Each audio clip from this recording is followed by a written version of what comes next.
تو اب کیا فرماتے ہیں کہ ہماری جو حکایت ہے سب زیر و زبر ہوگی، اور اس کی مثال ایسے جیسے عاشق کی فکر ہوتی ہے کہ اس کا نہ سر ہے نہ پیر ہے، نہ اس کا آغاز ہے اور نہ اس کا اختتام ہے، اور قصے کے اندر یہ ضروری ہوتا ہے کہ اس کا کوئی آغاز بھی ہونا چاہیے اور اس کا کوئی اختتام بھی ہونا چاہیے، لیکن فکر عاشق، بولو، فکر عاشق اس کا نہ کوئی آغاز ہے نہ کوئی اختتام، نہ اختتام ہے۔ بے شک۔ اب جو بات آگے کر رہے ہیں یہ بھی ذرا مشکل مضمون ہے۔ کیا فرماتے ہیں؟ سر نہ دارد، یہ جو فکر عاشق ہے نا، اس کا کوئی آغاز نہیں ہے۔ سر ندارت، کز ازل بو دست پیش، فرمایا ازل سے بھی پہلے کی ہے فکر عاشق۔ اچھا ازل کسے کہتے ہیں؟ ازل کون سا زمانہ ہے؟ ازل وہ زمانہ ہے جب زمانہ بھی نہیں تھا، بولو، مخلوقات کی پیدائش سے بھی پہلے کا جو ماحول ہے وہ ازل ہے۔ تو فرمایا عاشق کی جو فکر ہے وہ تو اس سے بھی پہلے کی ہے۔ رومی صاحب فرماتے ہیں عشق والوں کی جو فکر ہے اس سے بھی پرانی ہے۔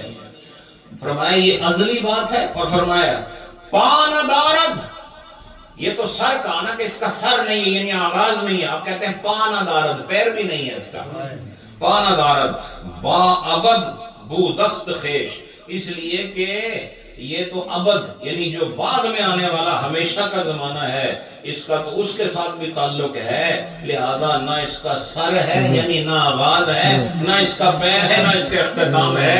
عشق کا جو مقام ہے اس کی ابتدا و انتہا کو سمجھنا آسان کام نہیں ہے۔ اچھا اب یہ جو بات انہوں نے کی ہے اس پر میں اسی طرح پھر متفکر ہوا کہ جو چیز ازلی اور ابدی ہو تو اللہ کی ذات ہے، بے شک، سمجھے؟ بے شک، بولو بھائی بولو۔ بے شک، فکر چونکہ فکر بھی مخلوق ہے، فکر کیا ہے؟ مخلوق، اور جو چیز مخلوق ہو وہ ازلی نہیں ہو سکتی، بولو بولو۔ بے شک، جو چیز مخلوق ہو وہ ازلی نہیں ہے، ازلی نہیں ہو سکتی، جو مخلوق ہو وہ ابدی نہیں ہو سکتی۔ تو جو ازلی اور ابدی ہے وہ اللہ کی ذات ہے اور اللہ کی صفات ہے۔ لیکن عشق کے ساتھ رومی صاحب نے کیوں اسے ازلی اور ابدی کہا ہے؟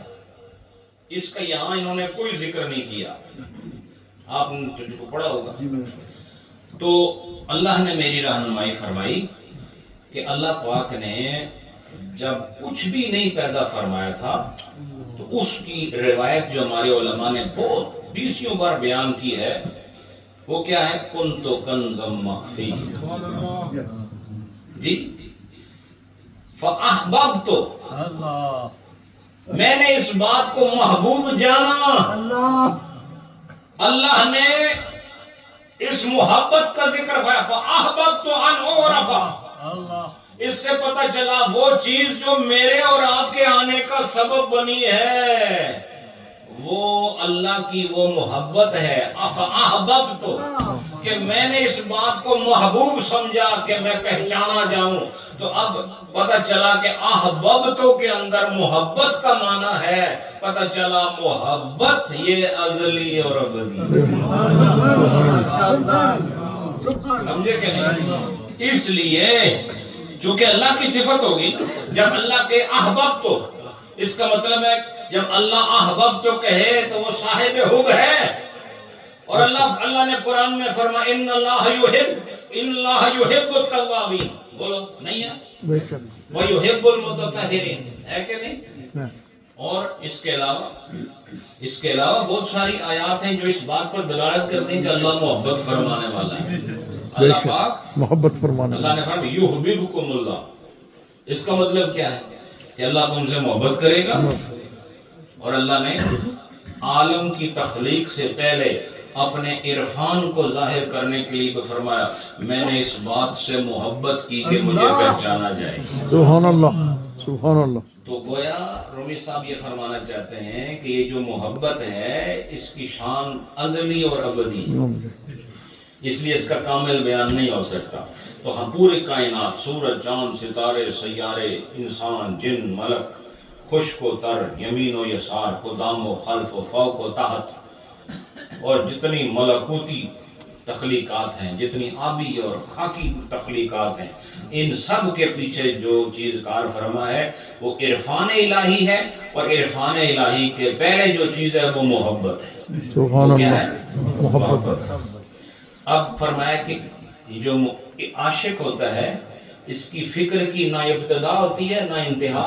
اس کو سمجھانے کے لیے مثال کس سے دیتے ہیں؟ فرماتے ہیں کہ بلکہ عاشق کی جو فکر ہے اس کی مثال پانی کی طرح ہے۔ کس کی طرح بھائی بولو؟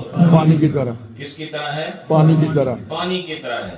فرماتے ہیں اس طرح کہ اس کے ہر قطرے کی ابتدا بھی ہے، انتہا بھی ہے۔ بولو جی ایسا اس کے ہر قطرے کے لیے انتہا ابتدا بھی ہے اور انتہا بھی، انتہا بھی ہے۔ بے شک۔ اور فرماتے ہیں کہ یہ دونوں ہی اس میں نہیں ہیں، یہ بھی ثابت ہے۔